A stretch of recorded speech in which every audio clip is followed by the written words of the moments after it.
Le Flash Info avec le centre de stockage de la Manche. Et à la une de cette édition locale, les urgences de Cherbourg débordées depuis le début de l'année. Le service des urgences du centre hospitalier public du Cotentin doit faire face à un nombre de passages importants, entraînant des hospitalisations et des séjours plus longs. Cette semaine, 10 lits en plus ont été ouverts en pneumologie, mais la situation reste délicate.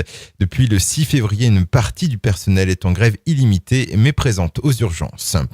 Le palais de justice de Coutances a rendu son verdict à l'encontre d'un Saint-Lois de 44 ans qui comparaissait pour négationnisme en cause des vidéos diffusées sur Internet en février dernier et remettant en cause l'extermination des Juifs d'Europe durant la Seconde Guerre mondiale.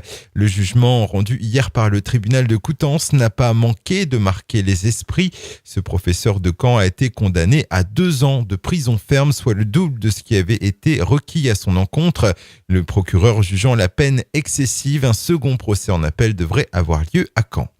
C'est un motif peu banal pour faire une grève. Les facteurs bas normands refusent la pause. Selon les syndicats, la direction de la Poste veut imposer une pause méridienne non rémunérée aux facteurs durant leur tournée.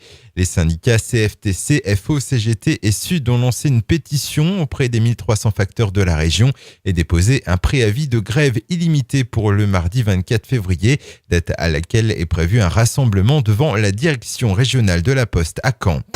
Et puis ça fait longtemps qu'on en parle, cette fois c'est bel et bien parti. Les travaux de la future passerelle qui enjambera le bassin du commerce pour relier le centre-ville de Cherbourg au centre commercial des Alices ont commencé depuis le début de la semaine. La fin du chantier est prévue pour mai 2016. Depuis le début, le coût de cette passerelle est l'objet d'un profond désaccord entre la municipalité et l'opposition. Le projet est estimé à un peu plus de 4 millions d'euros. Le Flash Info vous a été présenté par Landra, centre de stockage de la Manche à Digueulville. Pour en savoir plus et visiter notre centre, 0810 120 172, coup d'un appel local.